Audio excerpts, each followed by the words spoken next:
Last night after dinner, I ate a big handful of jelly beans and half a bar of chocolate. And the reason I did this, I swear, I'm not making this up. I have to blame every man, woman, and child that comes from the country of Ireland. It's absolutely true. I look now at my long-suffering wife, Marie, who is of Irish heritage. You seem a bit perplexed as to where I'm going with this. I'm like, what are you doing? I ate jelly beans because of you and your forebears. That's absolutely true.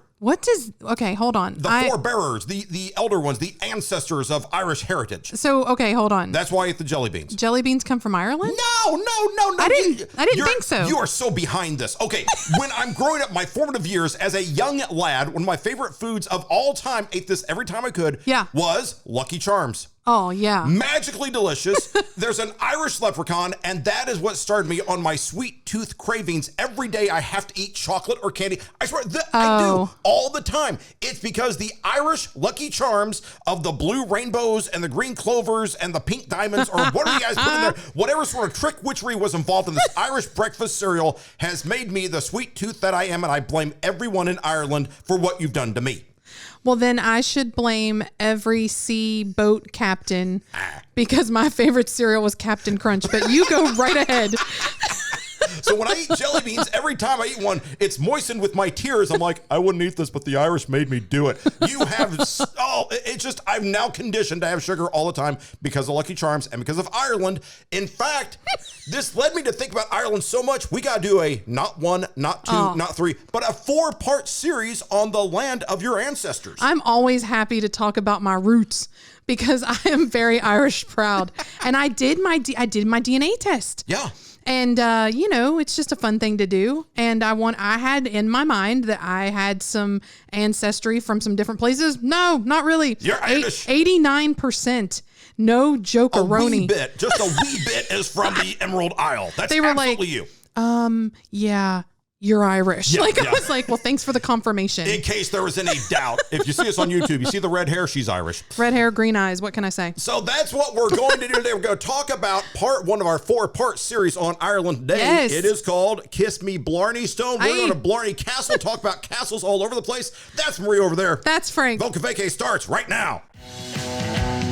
Prepare yourself for the bestest, amazingest, and overall super-duperest travel program in the history of ever. Vacation like it's your job and live vicariously through yourself.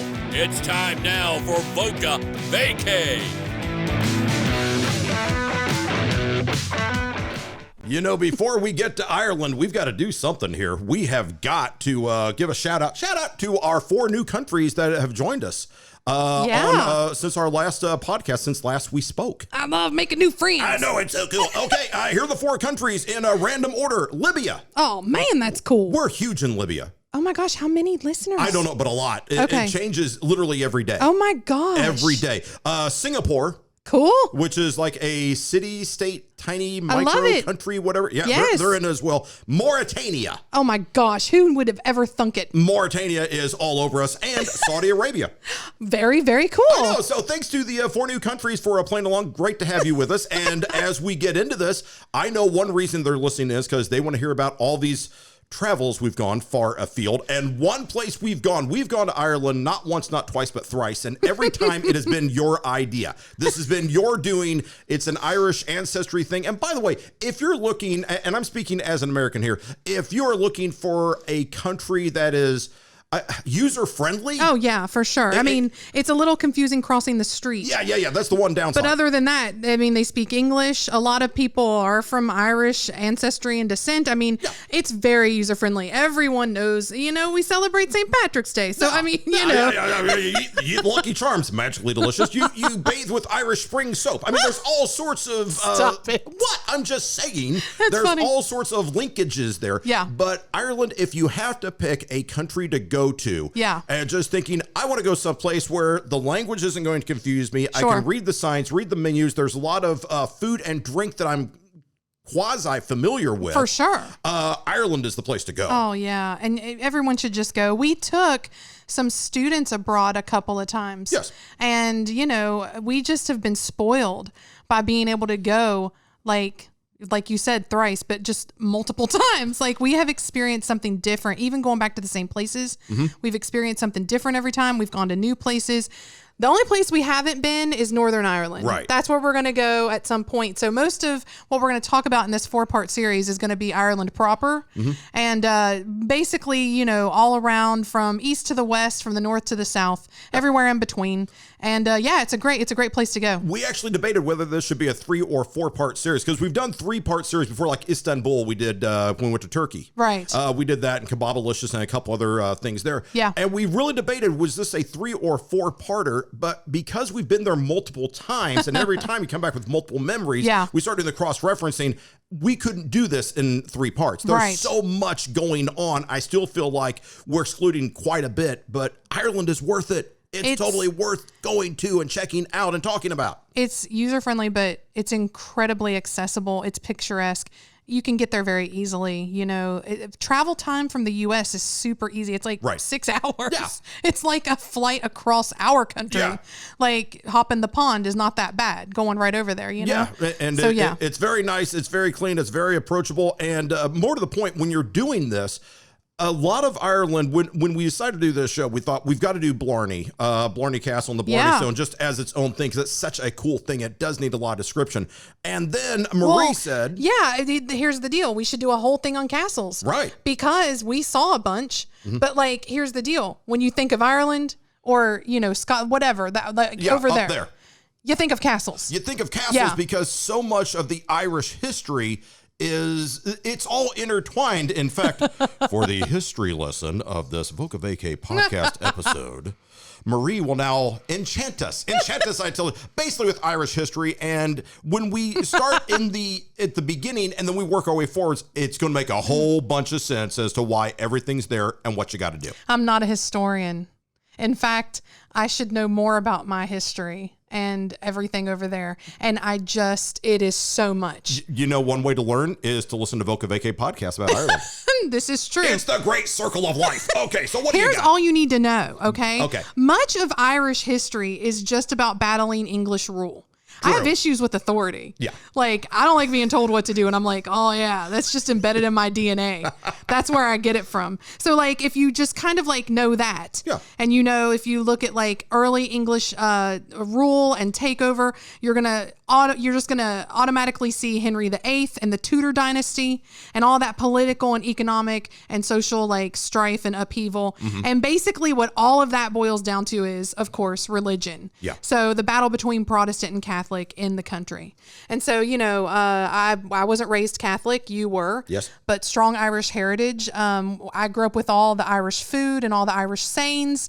And but we were, because we lived in the South as well, Southern Baptist, which is very strange if you're Irish. So, but anyway, Protestant versus Catholic, everything boils down to religion. Well, and the thing is that consider that Ireland, and knowing the size of Ireland, remember back in the day, hundreds of years ago, the UK, I mean, basically England, but, you know, let's call it English and Irish, make it simple on all of us here. Yeah. The English were a dominant world superpower. Sure. They were basically conquering things all corners of the globe. So if you look at things like India or Australia or a whole bunch of other countries. Or us. Yeah, or us. USA. This is why I have problems with authority. I get it honest from both sides. But what happened is that the English were basically large and in charge. Now the Irish are just sitting there minding their own business, and the English are right next door. Look at the map. Right. These are the guys. It's kind of like our American and like America and Mexico. Yeah. And the Alamo. Yeah. Like is that like, am I hitting the mark there? Yeah. Next door, basically. Yeah, San Antonio, sure. Yeah. So you get a lot of, basically when you're looking at what is going on with the English and the Irish, there's a whole lot of history, and it's almost hard to separate, or it's hard to remove Irish history and say the English weren't involved. No, the English were. They were definitely a factor. Yeah. And one of the factors is when they start doing these things, they start building castles. Oh, man. So a lot of the castle history has to do with just this Irish history, with the battle between who is going to rule over Ireland ultimately. And when we visited a lot of the castles, they were really interesting, lots of history. Again, stuff that it's so much, I'm not even sure that I can comprehend. Like, I could just listen all day and still go, I don't know what I just heard, but hey, this castle's pretty cool. Oh, yeah. Yeah, I love that that castle was wicked awesome.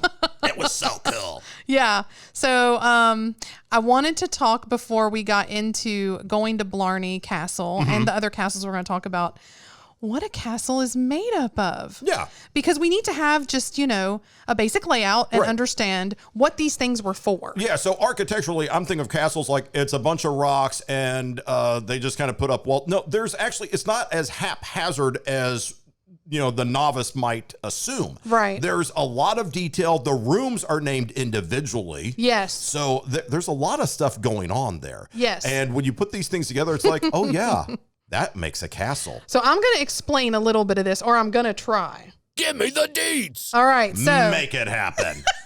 the castle has some main outside parts and main inside parts. Okay, quiz me. Go. I'm going to just ask you if you know them. Got Okay. it. Do you know what the keep is?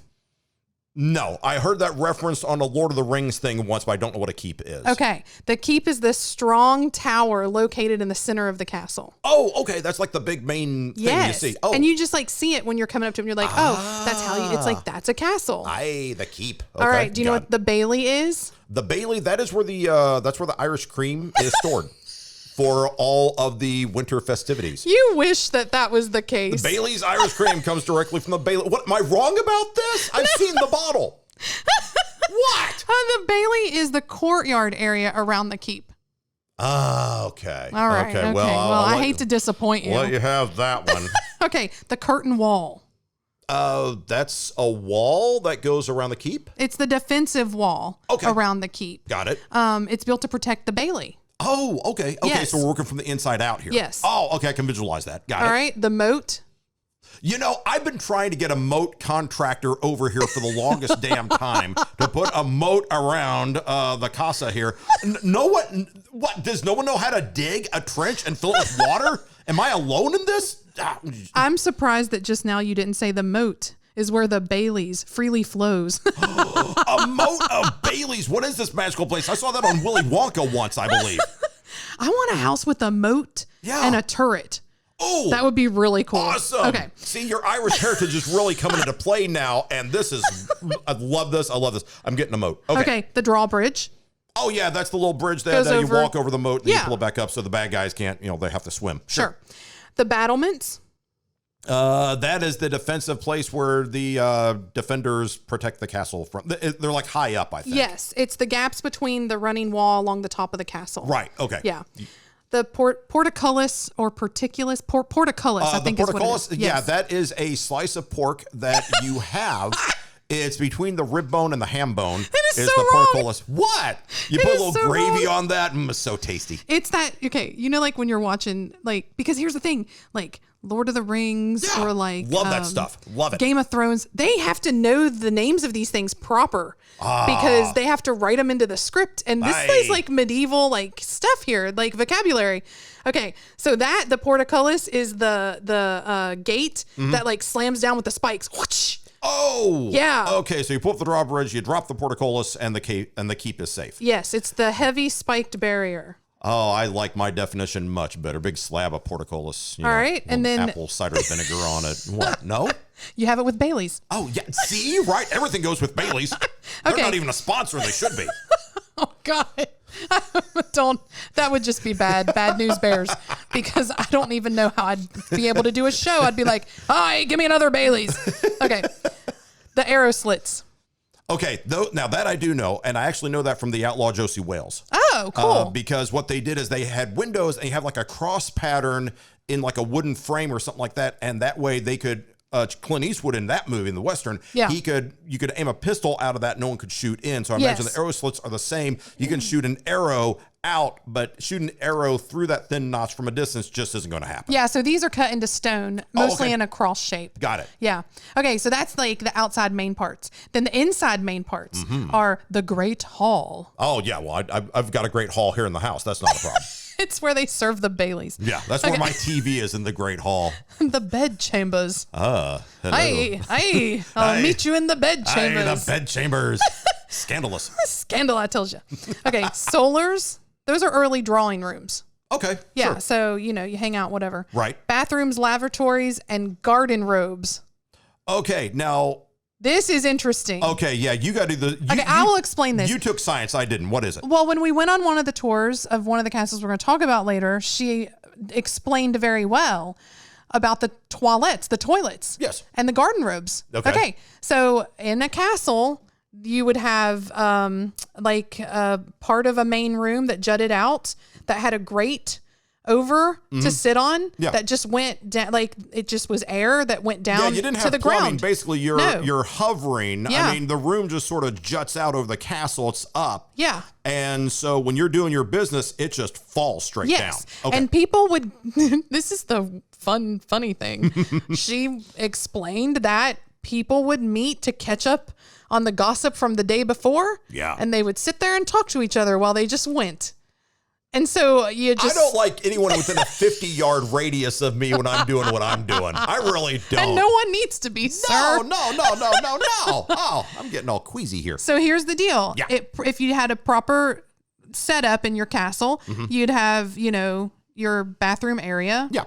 And it would be like, stories up. Right. But then down along the same wall, you would have another area that jutted out that was just air that went down to the ground. Okay. And then you would hang your robes there. That's your garden robe. And the reason they did it that way was because there wasn't a whole lot of washing of your garments and your robes. They were very heavy. The cloth was not like it is today, not breathable. Yeah. And people wore them for long periods of time. They would take a long time to dry. You didn't wash them a whole lot and you'd wear them for a long time. And so, and I don't know what a long time means. Could be weeks, could be days, could be months. I don't know. I don't know. Could be a fortnight. It could be a fortnight. You would hang your garments and where the bathroom, all of your waste goes, it would eventually produce ammonia.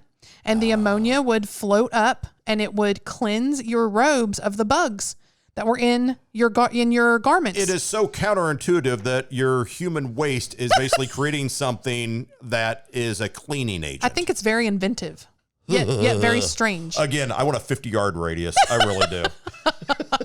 And a turret. Okay, moving on. Let's not belabor this. Kitchens, pantries, larders, and butteries. A buttery. Buttery. I could use a proper buttery in this house. Gatehouses and guard rooms, chapels and oratories. Okay. Cabinets and boudoirs. Wait, a boudoir, that's, I thought that was the bedroom. That's not? That's not. Your bed chambers is where you sleep proper. Okay. So your cabinet and your boudoir are private rooms for yourself and your spouse. So the cabinets are for men. Okay. And the boudoirs are for women. Oh, and this is where you would hang out. I don't think you were ever supposed to really have company in these. Okay. But this is where you'd hang out before you would proper go to bed. Okay. So they would have chaises and not back then. I don't think they had chaise lounges. But this is where it's like a decompression zone. Yes. You're undressing, preparing, whatever and dressing with all of your, are they, what are they called? Your maidens? You're the people that are supposed to help you. Yeah, the ladies in waiting. Yes. That's okay. Yeah. Okay. And manservants. Yes. Yes. State storerooms. He just threw me off with manservant. I was like, manservant. Okay. Storerooms, undercrofts, and cellars. Yeah. Ice houses. Sure. Dove cotes, where all the poultry is. Of course. And apartments. All right. So now we have toured the outside and the inside of a proper castle. The proper castle with a moat. And that is not even where the verbiage, the vocabulary stops. Oh, there's more? There's more. The ashlar. Oh, the ashlar. The bartizan. And the bartizan. The dungeon, we know what that is. Well, yeah. The donjon, that's another old word for the keep. The donjon. Let's see. This is a good one. The murder hole. Oh, yeah. She explained that too. Okay, yeah, the murder hole, that's when the bad guys are approaching you. They have little openings on top of the wall, the castle walls, or the curtain wall, I guess they call it. And that's where you throw down things and you squish the guys or hot oil. Or it's nasty stuff. It's like a gap at the top between the wall and then the top of the wall. Yeah. There's a gap. Yeah. And so from the top down, she said they poured a lot of hot oil. Yeah. In between the gap. And it was, as you're going through the door, it would come down on your head. Yeah. And basically just It's a murder hole. Yeah. Yeah. If you walk under it and something's coming down, you're going to be on the wrong end of the situation. An opening in the roof or a gateway over the entrance. There you go. Okay. The palisade, we've heard that before. Yeah. My favorite that I did not realize is the ramparts because of our song. There you go. Over the ramparts we watched. Or so gallantly streaming. And the Okay. rockets regular. Okay, cool. So history comes alive. So all these things are going on, and you need all these elements to make a castle. Yes. Okay. So take us there. Like, let's To start Blarney? to talk about Blarney Blarney. proper. Okay, because one of the things that people, when they go to Ireland, it's like, I want to kiss the Blarney Stone. I want to kiss the Blarney Stone. It's so cool. Okay, well, here's how you do it. We're going to tell you exactly how to do it. First, geography. Blarney Stone is part of Blarney Castle. Yes. And that is located in the town of Blarney. Oh, see? Who knew? All works out. Okay, so you talked about the history, basically, the English, the Irish, and not getting along much. Bad Right. neighbors there. Right. There's lots of typical royal history and battles, and that just goes for a few hundred years. Sure. We're going to skip all that. Yeah. At one point, the Earl of Leicester was commanded by Queen Elizabeth I Okay. to take possession of the castle. She said, okay, Earl, go get the castle. And he goes, okay, my queen, or whatever he said. Sounded just like that. So he goes over there. So the Earl goes over. He's like, hey, I want the castle. And he can't get it. He keeps trying to get it. Can't get it. And this goes on and on. It doesn't go well. Okay. His earldom is not just good offensively here. He keeps stalling. He couldn't take the castle. So instead, he starts sending very long messages back to the queen. Okay. The queen gets so irritated by his lack of progress and long-winded responses, she eventually said his reports were all Blarney. Oh, come on. Henceforth comes the name. Hey, that's Blarney. It's Blarney. Okay, so there's more battles, there's more fights, there's more drama, blah, blah, blah, blah, blah, blah. Game of Thrones goes for more and more seasons. It brings us to where we are today. For 200 years, the Blarney Stone has been, and the Blarney Stone wasn't always on the top of the castle. Right. They moved that sucker up there. Right. So they said the Blarney Stone goes on top of Blarney Castle. Yes. And you want to go there, and the thinking is, if you get all the way there, if you give it a kiss, you get the gift of eloquence, Oh, wow. and you can speak goodly after that. Well, I've kissed it 3 times and Yeah. I'm still struggling. Let's point out what it takes to get to this sucker, because this Yes. is not easy. Because in all seriousness, this is for people who are just thinking, oh, I'm just going to walk up to the Blarney Stone and give it a smooch. 1, you have to go into the castle proper. Right. 2, you have to go up the castle proper. Right. Which is harder than you think, and no one tells you this in advance. It's true. So what happens is you go, you go to the grounds, Yes. and the ground, by the way, are beautiful. Oh my gosh, they're so amazing. Flat out, and we'll talk about that after we talk about the castle itself. But the grounds are expansive. It's well manicured. Lots of stuff to do. Lots of stuff to do. Lots of nice paths to swoop Yes. around. La la la. So you go there. It's like, okay, I see the castle because you can see the keep. Word of the day. Now you've learned something. So you can see the keep, and you go there. It's like, okay, we're going in. La la la la la la. Then you get to the circular stairway. So this is what tripped me up because I was all about it. Yeah. And I knew from doing a little bit of research that it was interesting, the process of kissing the Blarney Stone, which we'll talk about. Right. But I did not know that, being someone that has a little bit of an issue with some claustrophobia, not claustrophobic proper, like Right. not outright, like, Yes. but tight spaces? if it starts to get really tight, I'll have some anxiety. Okay. And yeah, let's just talk about this process. Now, by the way, when you're a group, when you and your family go Yeah. to the Castle de la Blarney, you are not on your own. No. Other tourists are there as well. So keep Sure. this in mind.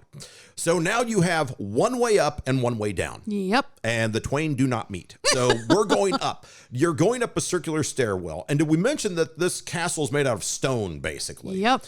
And it is old. Yes. The stairs are not user-friendly stairs in that they are different heights and different widths. They are different heights and different widths. And as you go up, it gets more narrow and more narrow. Yes. Narrower. Yes. Dare I say. It's like an upside down ice cream cone.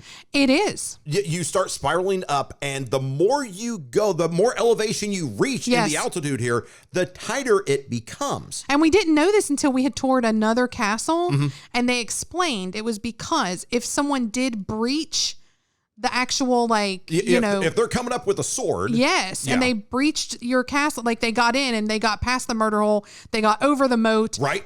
All these things got into the garden. Like, OMG, they're in your house, basically. Yeah, they're coming up the stairwell. Most people were right-handed. Most people are right-handed. Yes. And so it was built so that the stairs turned in the opposite direction, or was it the same? Yeah, they turned in a direction that kept you from holding your sword in your correct hand. Yeah, they went up clockwise then. So basically, if you were left-handed, you could charge up the stairs and have your left hand free with the sword. Yes. Most people are right-handed, so it worked to their disadvantage. Yes. And that way, if you're defending your house, you have your right hand free, and the guy's coming up, and you can stab him a lot easier because your dominant hand is free now. And you have to imagine there's no, like, electricity. So there's no lights. They can't see if it gets dark or they're attacking at night. They can't see the step widths or heights. Right. So it's very hard to gauge how to run up the stairs. And then the fact that it gets more narrow and more narrow, it keeps more people from being in the same stairwell coming up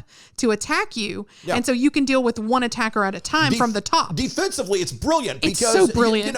And this is why Tom Brady is such a success with the Tampa Bay Buccaneers. They let one, defensive guy through at a time, and Tom's like, oh, okay, I can move around. Oh, no big deal. gosh. If everybody comes at the same time, Tom Brady is a pancake. As it happens, and I mean this out of love, as it happens, they design these things so well because someone's coming up, okay, well, you can't have the sword in the right hand. Okay, I'll do the left hand. You can't see where you're going. Oh, the steps are, you're going to pop a shin bone on these if you try to run it. So you basically have to go very, very cautiously, sneakily, and try to get your steps so you don't just whap your knee or something, and you're doing it single file. Yes. And by the way, if the guy in front of you, if someone stabs him or whatever, there's nowhere to he's falling backwards. Yeah. So I mean, it's really strategically, it's ingeniously designed. It's such a sound, like, war, like, strategic thing to do. It's Art of War. It's Machiavelli. It's all these things. My people are very smart. They are smart, but here's what happens and how it affects you in present day. Yes. As you're going up, you will realize, one, it's hard to go up, even in daytime. Yes. Even when it's brightly lit. Yes. And you start getting more compacted, and you don't realize it. It's a subtle change, but you're going up several flights of stairs. So the thing that really took me aback was I was like, oh, okay. And there are, because you're going up several levels, several stories. Yes. There are rooms that come off that you can dip out into if you get uncomfortable. Yes. And then, try and get back into line. Because some people, like, you're in line, but some people have a hard time going up the stairs, so there become gaps. Yeah, and they'll step out, take a breather, whatever. Yeah, that's fine. And you can jump back in usually without cutting anybody off. Yeah.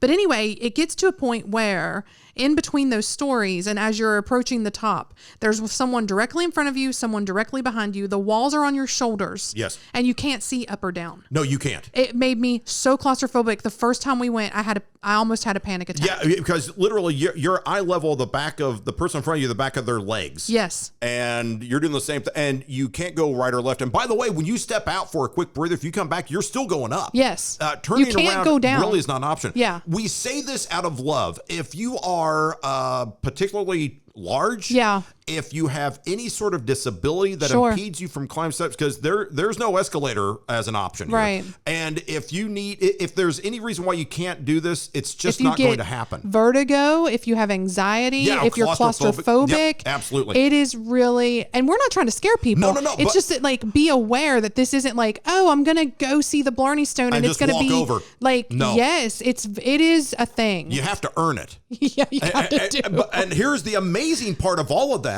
The reason we're telling you this is that we don't want you we don't want someone dropping thousands of dollars on the tickets going over to it. It's like, what do you mean? No one told me. Right. We're telling you right now. Because that's how I felt. Yeah. It's a wonderful thing, but you don't want to get there and go, wow, I got so close and I got to stop because I can't handle the last 20 feet vertically. And it does get tight. And it's weird because we've been 3 times. Yes. And the 2 times after my initial, like, kind of like freak out, it was better. but I still felt the anxiety of it. Yes. I mean, it's just really, and I don't know, like, how people lived. Like, I say this out of complete ignorance. Like, how did people live back in the day and deal with the uneven steps? And like, I would feel like, well, but here's the point, right? Right. Every day could be imminent death. So the luxuries of modern day life, I very much appreciate. Yeah, and is all I'm going to say. Yeah. And the whole thing, you might have this Earl of Leicester trying to knock down the doors. Like, hey, Earl, stay out. Why? We got twisty stairs. Blech. Sure. You get all the way up there. And now you're atop Blarney Castle. Yes. Hot diggity dog. You made it. Yes. Now, what happens is that it's basically a square area. Yeah. So you start in one corner of the square, you go down one leg of the square, you take a left, and you'll see it when you get there. It's all open air at this point. Yeah.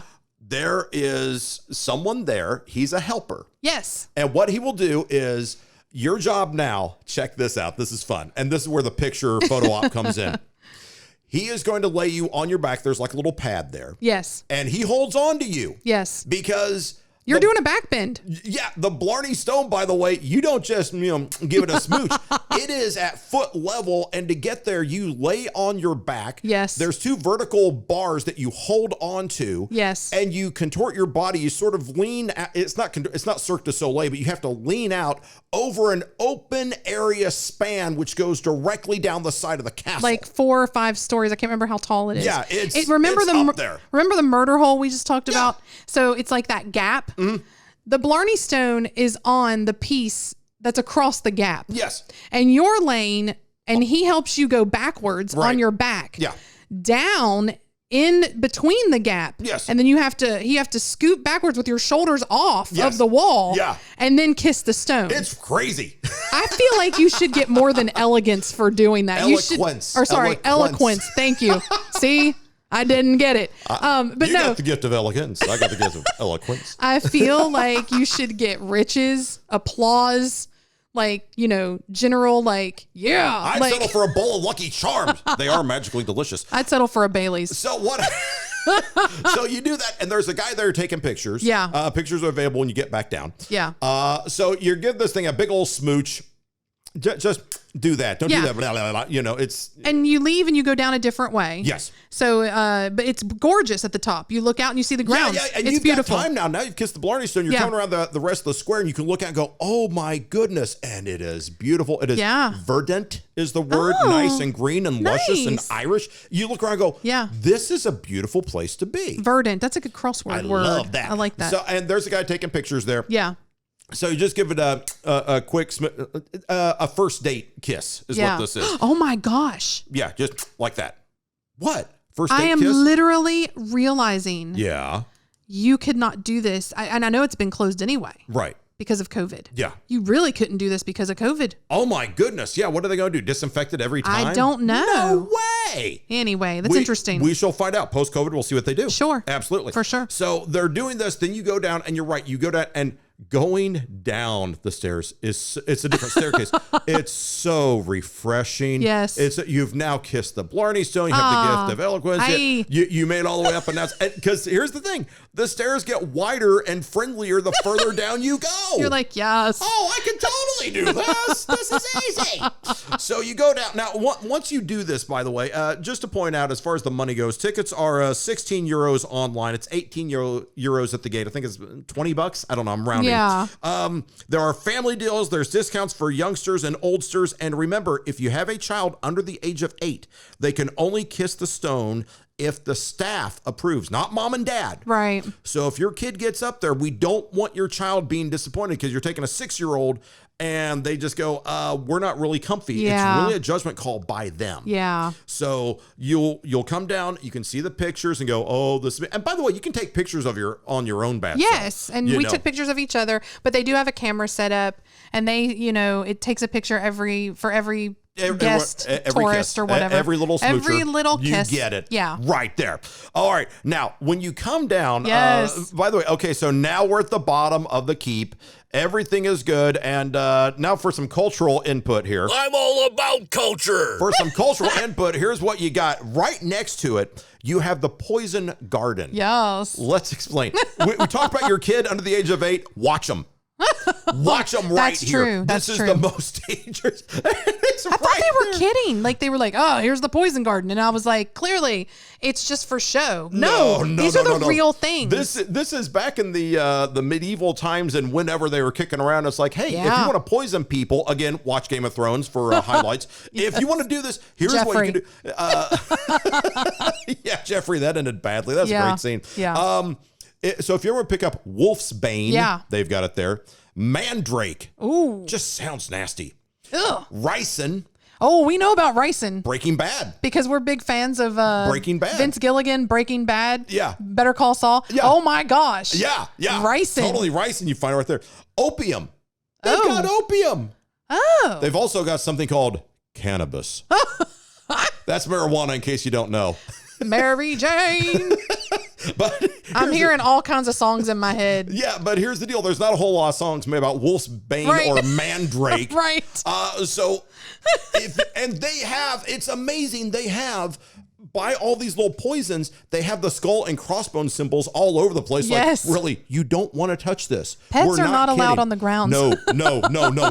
Stay away. And in fact, it's one of those where, you know, I'm not incredibly cautious about some things. Yeah. Even I was like, oh, I'm not touching that. Yeah. I am not going to touch that. That is so interesting. So the poison garden, that's where they had all the poisons. Yeah. You know, for people. They also, by the way, very close to the poison garden, there's an herb garden.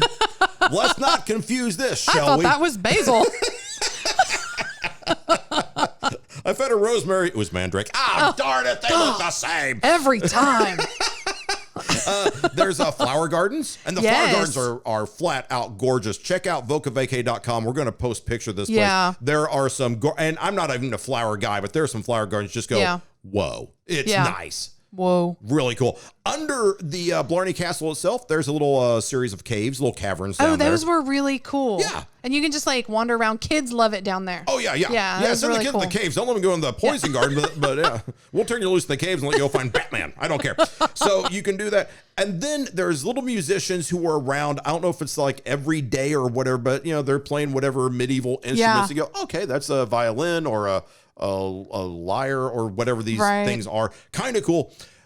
The grounds are more expansive than you think. Yeah. There's stuff all over the place. Got to get the map for your 18 euro entry fee. You'll get it mapped. You'll see things. Yeah. The one garden that I was really struck by was the witch's garden. Yes. This has all sorts of funkified trees. Yes. This like Dr. Seuss on acid. Some of these trees, it's like, how did you actually design these things? And they grew as real trees because it's just so weird. And they have tunnels under some of the trees and you can stick your face out. You can grab somebody's leg and go on by and it's great. I got my face stuck in a tree root because it looks like your face would just fit and you can scare people walking by. Yeah. Well, I got my face in. It's hard to get my face out. I eventually wedged my face out. But there's an idiotic picture of me. We'll post it online. I'm going to put it online. I love that picture of you. I think it's fantastic. And my face is actually stuck at foot level. My favorite thing was there's a waterfall in part of the witch's garden. Oh, yes. And there's a staircase made of stone. And if you can walk backwards down the staircase near this little waterfall, you're supposed to have like good luck. Yeah. For like a really, it's maybe like forever. good luck I don't and love remember. Forever I'm like a long time, whatever. It's a nice, really treat there. Yeah. So you can find that. And I have some 360 video of that. Maybe we'll try and put that up. I don't know. Oh no, I don't know what works and what doesn't on our platforms, but we'll see. We got some really cool stuff. But here's the deal. Now that's just Blarney Castle. Yes. Now bear in mind, Blarney Castle is not the only castle in Ireland. There are substantially more. How many castles are there in Ireland? The actual number, give or take, is 30,000. I cannot even. But here's the thing. When you're driving through Ireland, you'll be like, oh, yeah, and they're just all over. It's like there's a Waffle House, there's a Tim Hortons. Hey, there's a castle. Do you remember House Hunters International? Yeah, we were watching one episode, and the guy went over to buy and live in a castle. Yeah. They have some that you can still buy and live in. Yeah. I would totally do that. I would totally do that. If it comes with a moat. That has been filled with Baileys. Hi. A moat in the Baileys. I'm going to have my morning Irish coffee. Let me go dip my cup in the moat. My God. I would never leave that house. I'm like, how happy would I be Yeah, that's so I would funny. defend that house to the death. The English are coming. Bring the Armada. I don't care. I've got all sorts of things happening here. Which way is the bar? Well, the bar is the moat surrounding Castle Frank is what that is. Yes. Well, I swear. Anyway, so besides Blarney Yeah. Castle, there are other castles. We went to a few other castles. Yes. So let's talk about those because we obviously couldn't pack in all 30,000. No. Even though we went back 3 times. Yeah. So But there's a representative sample, and there's some that are just more famous and more accessible than others. There's tours, and you can find them pretty easily, actually. Yeah. And a lot of these are very close to one another, so you can, if you want to go castle hunting, you can pick off a couple in an afternoon. basically the ones we went to were just, they were sort of in the middle, right past Kilkenny and north of Cork, I believe. Yeah. So in between there. So we're talking South Central Ireland, Like basically. south, almost middle. Okay, yeah. Yeah, of Ireland proper. Got it. We went to Cahir Castle and, Yes. and the Rock of Cashel. And I'll talk about them sort of briefly now. So I'm not going to get into the history. I just looked up some of the fun stuff, and we can just talk about what it was like to be there because they were fun little castles to go to. Cahir is one of the largest and best preserved castles. The quote on their website is a defensive powerhouse of the 13th century. So yeah, it's north of Cork. It's right on the River Sure. Sure. And it's a national monument. And the cool thing about it is that's where we went on the tour, and they told us all the cool stuff. Yes. That we just talked about at the beginning of the Yeah, episode. like the ammonia from, Yes. cleaning the garments. Yeah, sure. So you can take proper tours there. Nice. It was the interior shots of the 1973 film The Conflict, starring Martin Sheen and Trevor Howard, were shot there. No kidding. They were filmed at that castle, and in 1981, it was used as a location for the battle scenes in Excalibur. Oh, great movie. Yes, So and it was good. also used as a location for the television series The Tudors. Okay. Yeah, so that was a fun castle, and it's in a town. Well, it's in the town. Yeah, and, it's right there. Yeah, and there's a nice little river with ducks, and you do the tour. It's very cool. That's got to be something. If you're going into work, or let's say you're an insurance salesman or something like that, you're walking you might have an insurance office right across the road is the castle. I'm serious. It's literally right in town. It's right there. One of my favorite things ever in the world, and of all of our travels. Right. I love seeing a proper small Irish town. Yes. I just love it. Oh, I guess maybe because it's so much a part of me. I don't know. It feels right to me. There were so many places when we were taking our tour that you wanted to just say, drop me off here. Yes. Yeah. Forever. I want to move here. I'm done. Yes. Yeah. All right. So 14 minutes up the road from Cahir, which is about 17 kilometers. I looked it up. Wow. Math. Is the Rock of Cashel. And it's the castle of the kings. It's known as St. Patrick's Rock. It was the traditional seat of the kings of Munster, which is basically the kingdom of Gaelic Ireland during the Irish Iron Age. Very cool place. Until the High Middle Ages. Right. So several hundred years prior to the Norman invasion. And all of these were in County Tipperary. Right. And so according to local legends, the Rock of Cashel originated in the Devil's Bit. The Devil's Bit was a mountain in County Tipperary. And it's above sea level. It's at one of the highest elevations in Ireland. Okay. According to local legend, it got its name because the devil took a bite out of it. Oh. And they say that it originated from that legend, and that basically it resulted in the rock landing when he spit it out in Cashel. No. Oh, that is so cool. Isn't that cool? I did not know that. I know. Very The nice. bite the devil allegedly took made the gap, and then it landed in. Okay. So it's the Rock of Cashel. Very nice. It's very picturesque. It is. This It's is the one beautiful. there's the grounds are really pretty. There's not a whole lot left of the actual actual parts. There were other bits of castle built over time. Yeah. So the original parts of it still exist, but they're worn down. Yeah, but there's a work in progress. I mean, there are Yeah. other things that, you just kind of roll with it when you get there. But it is impressive. It's very nice. It has one of the most remarkable collections of Celtic art and medieval architecture. There's lots of stuff to walk around and see, but the grounds were so pretty.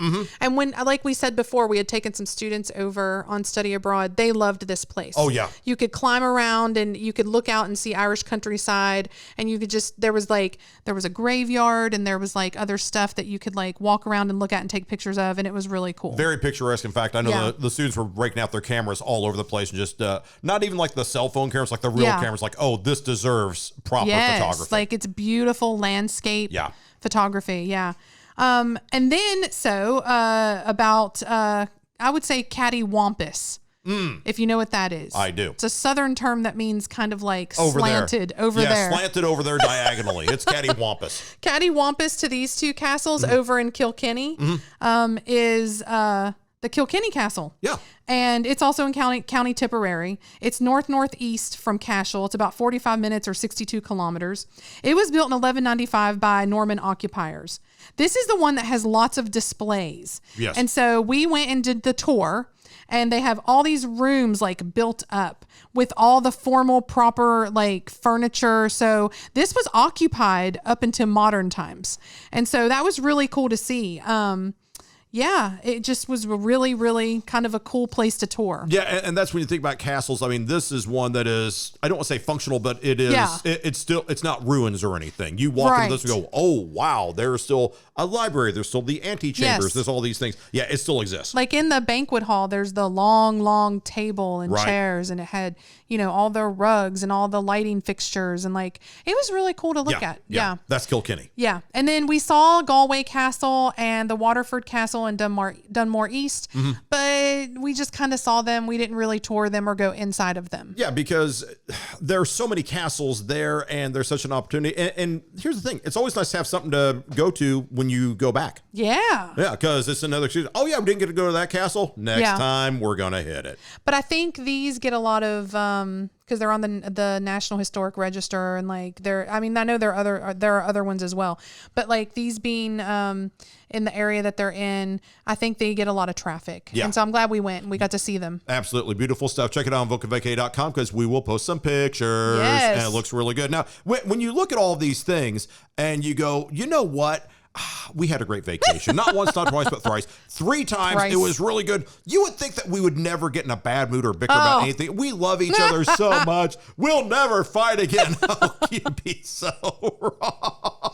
Here we go. Here we go. It's time once again, one of those happy little parts of the program where we think about the great series Friends, about Monica and Joey. Yes. And how they have different perspectives of how life should be lived. Just a little bit. Some of these things come out on vacation. Oh, it's time right now. Monica versus Joey. Here we go. It's game on.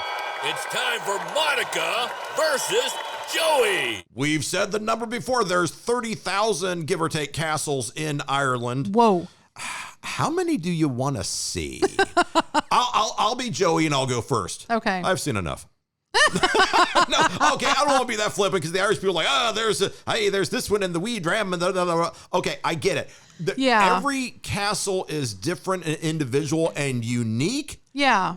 But I don't know how much uniqueness I can take. And I mean this in a nice way, because all the castles are cool. But once you've seen half a dozen, do you need to see the other 29,000 or so? I guess it just comes down to how much time you have, because I kind of feel like I want to see more. Mm-hmm. Like when we go back, because I know we will, because my peoples, we will definitely, and I'll just want to see something. I want to be educated. I want to like learn more about stuff. But I do have to say, like, they should put warnings on the website to tell you like what you're going to get out of it. Yes. Because like we were saying before, like I'll go see more castles. Mm-hmm.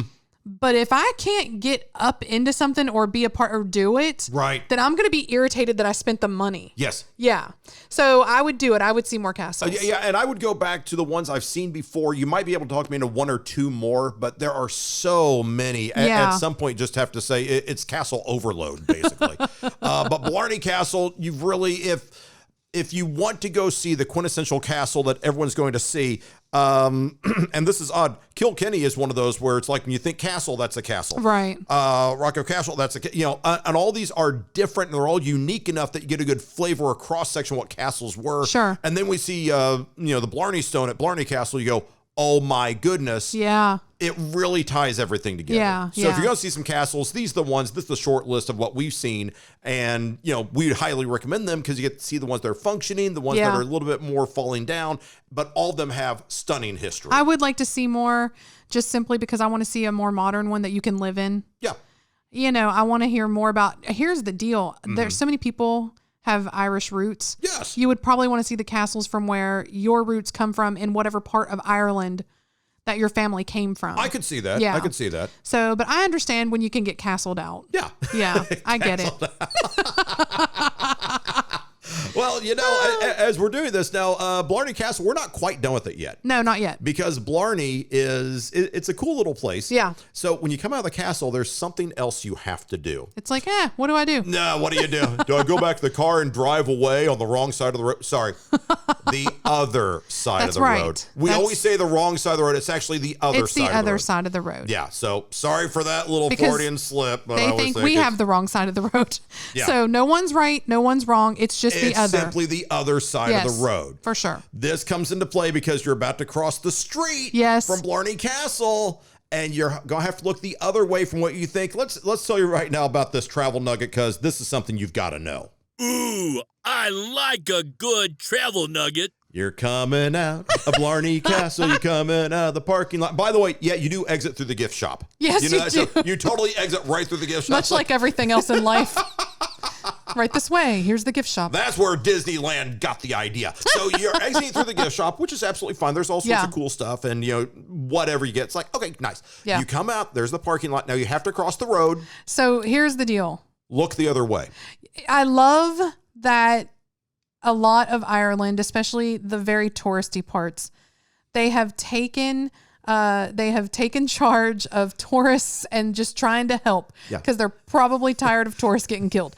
So they literally have written on the road almost everywhere we've gone, look this way with an arrow. Yes. Because where you're from, you're so used to looking where the traffic is going left or right by your perception. Right. But by their perception, the left and right are switched. Yes. And opposite. And so they're like, look the other way. Look this way. They've actually put this down with arrows on the ground. It's like, hey, American tourist. Yeah. You should be looking this way instead of that way. Well, and not just Americans. Yeah. I mean, but a lot of people on this side of the road that we do. We're the majority, I think, of the driving on which side of the road. You're just preconditioned. It's like, I'm going to look this way. And it's like, ho, before you take that step. And we did have students. These are college students we're dealing with. And we did have some who took that half steps like, wait, stop. Yes. So you've always got to be very much aware of this. Yeah. And the trick about Blarney is that road that you're going to cross now, there's a curve there. Yes, that's true. It's a blind curve. It's a blind curve. So make sure, and look, they're going to slow down. They're not trying to mow you down or anything like that. Right. Just be aware. Look the way that you don't expect to look. And here's the deal. When you get through that, your prize at the end of the tunnel is getting to go to the shop. Yes. And I don't shop. It's one of those things I've just never gotten into shopping, but I take it back and I'll make an exception for this place. Blarney Woolen Mills. Oh. This is the travel nugget. We're definitely putting this on the website, vocavacay.com. The link to it. It's Blarney.com, actually. Yeah. Blarney Castle is blarneycastle.ie for Ireland. Blarney.com is the Woolen Mills. Oh, gosh. It is the largest Irish store on the planet. It is 60,000 square feet. This is a massive store. I can't even. It has clothing. It has wool sweaters. It has hats, jewelry, blankets, crystals, linens. Everything that is made, used, worn, or decorated with in Ireland is in this store. I kid you not. The blankets, the ponchos, the pullovers, the sweaters. Oh my gosh, the coats. Yes. This wool. Yeah. Oh my gosh, from real Irish cheaps. The cheaps, I tell you. The cheaps. No, but it's the Irish wool. It is so amazing. You always hear about people where it's like whenever you pack, they take an extra suitcase. Yes. And when we pack insanely light. Yes. We can go a week with a Ziploc bag and be fine. Yes. That's not much of an exaggeration, but we've kind of done. Yeah. It's like we just take one little shoulder thing and we're good to go for a while. Yeah.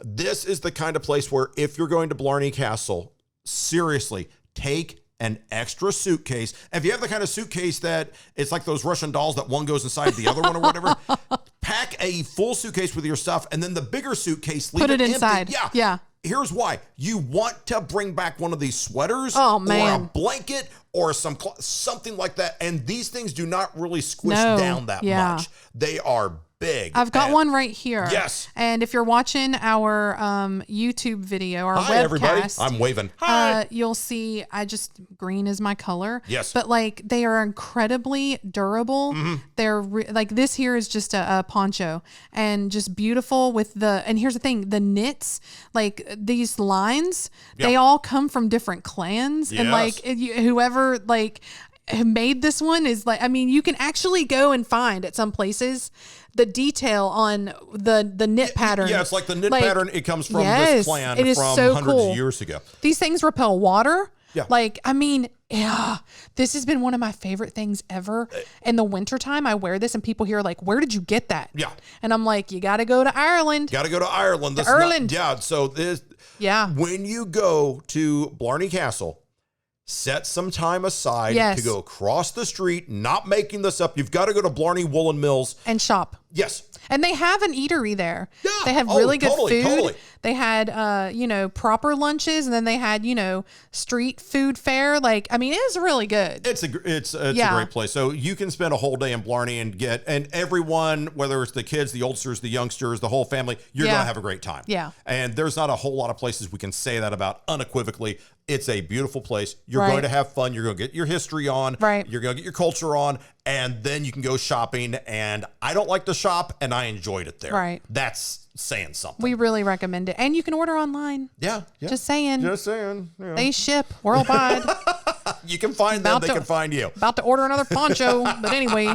Anyway, as we're wrapping up the program, we're going to take a quick sidebar here because we have a story that's not from Ireland, but it's based in Scotland. Sure. And it's one of those, as we're doing our internet research and going, there's all sorts of things going on. This one just makes you go, I really don't know if this is a real thing or not, but are you serious? What the holy guacamole are you talking about? I'm talking about a guy named Nick Sennhauser of Scotland.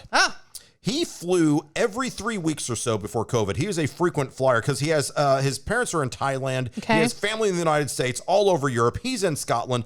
And he has said his whole life revolved around flying. He did it a lot. Yeah. Uber frequent flyer. That's this guy. Okay. COVID happens. No one's flying. Sure. Can't go anywhere. Right. He's bored for a while. And then he found a new hobby. Okay. Check this out. He started this in January of 2021. So he's been knocking around the house for a good 6-8 months. Nothing to do. Okay. And then he's like, you know what? I want to recreate the flying experience, but I can't fly. These foodies, and I'm going to look at you, Marie, because you do this. Whenever you have a good meal somewhere and you're thinking, you know what? I've got a good meal and I definitely want to, just sort of memorialize this with pictures. You're not fat, you're well-rounded. Instead, what happens is, and everybody has a friend like this, and I have to be married to a friend like this, where you take pictures of the food that you eat. Yes, I'm really bad about it. Look at this cake. Click. I order things to take pictures of sometimes, and then I eat them. I'm like, I think I've consumed 2,000 calories, but it was so delicious. And look at my picture. Look at the picture. Look at the picture. As it happens, Nick was one of these guys. He flew around a lot, and he took pictures of his airline food. Okay, wait, what? When you sit on an airline, and I've done this. I have. Sometimes just like, oh, that's kind of cool. He took I a didn't picture. fly around just to do that, though. No. He's flying anyway, but then he's like, oh, yeah, remember I was on that Delta flight or that United flight Sure, or okay. Japan or, whatever they are. Yeah. And he's like, you know what? Can I recreate that meal?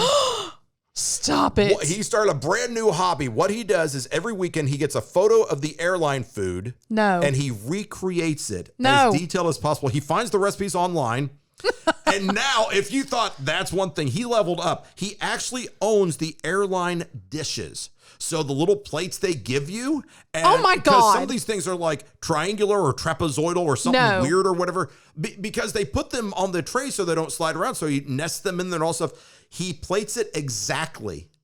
And then he eats it. Okay, wait, hold on. That's cool. Which airline does he fly? He flies big. I saw the list. It's like a dozen different airlines that he's been on. Okay, here's what, listen. Yeah. We've been on a lot of airlines. Sure.